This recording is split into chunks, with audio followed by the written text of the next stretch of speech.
Assalamualaikum warahmatullahi wabarakatuh. Perkenalkan, nama saya Kayla Safa Azanda, NIM 150322349 dari PR 4601. Hari ini saya akan mempresentasikan tentang sholatnya baik, maka perilakunya pun baik. Bismillahirrahmanirrahim. Perkenankan saya mempresentasikan tugas besar agama Islam dengan tema "Salatnya baik, maka perilakunya pun baik". Adapun pendahuluannya, sebagaimana yang udah kita tahu bahwa salat merupakan tiang agama yang pertama kali akan dihitung di akhirat. Salat adalah ibadah yang wajib dilakukan oleh setiap muslim sebanyak 5 kali dalam sehari. Salat bukan hanya kewajiban fisik, tetapi memiliki peran penting dalam pembentukan akhlak serta perilaku seseorang. Maka dari itu, kualitas sholat seseorang berbanding lurus dengan kualitas perilakunya dalam kehidupan sehari-hari.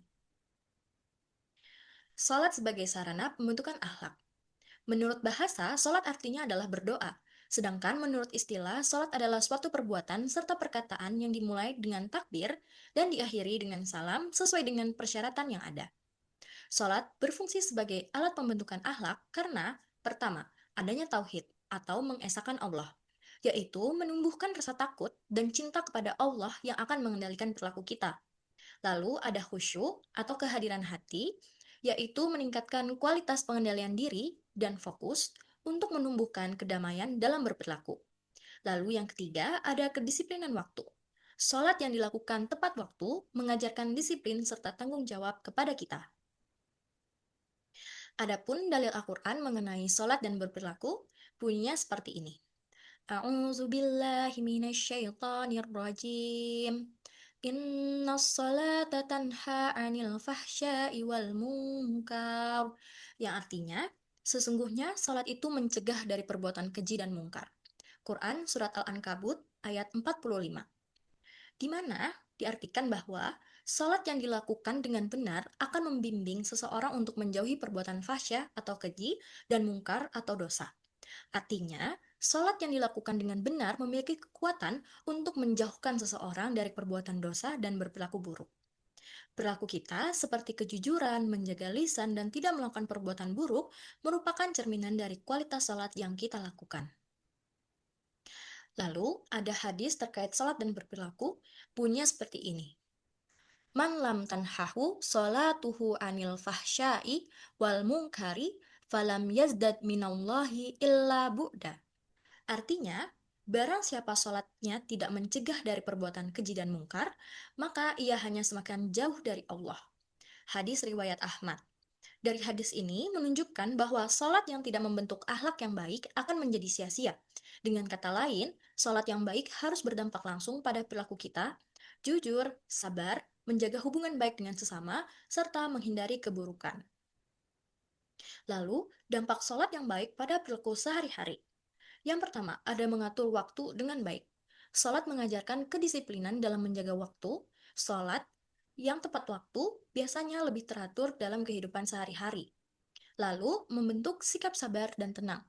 Salat yang khusyuk menenangkan jiwa dan membuat seseorang lebih sabar menghadapi tantangan hidup.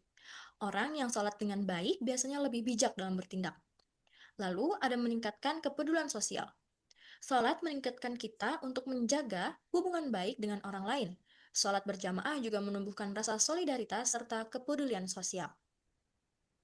Lalu, salat sebagai pembentukan karakter. Salat akan meningkatkan akhlak dan juga etika kita dalam berinteraksi sosial.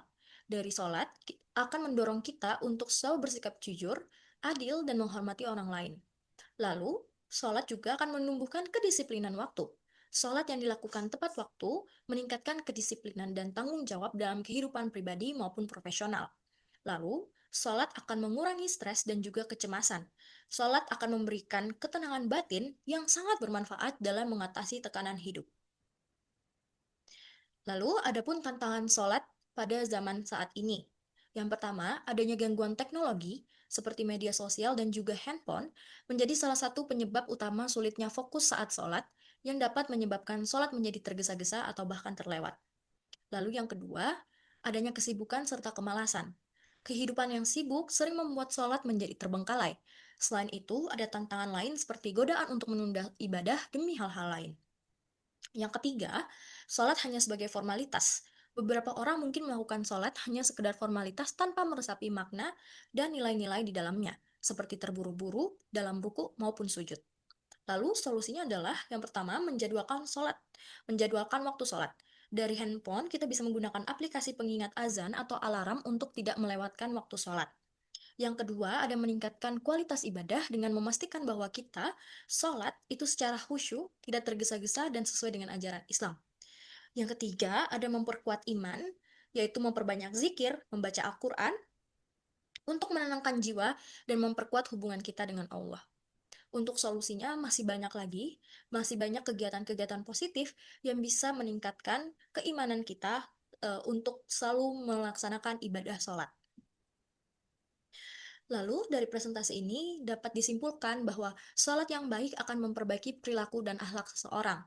Sholat adalah kunci utama dalam membentuk pribadi yang bertanggung jawab, jujur, sabar, dan terhindar dari perbuatan dosa.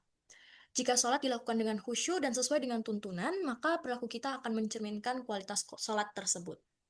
Bisa dikatakan, sholat yang benar adalah yang tidak hanya mendekatkan kita kepada Allah, tetapi juga memperbaiki hubungan kita dengan sesama. Maka dari itu, mari kita evaluasi kualitas sholat kita dan perbaiki agar lebih khusyuk dan bermakna.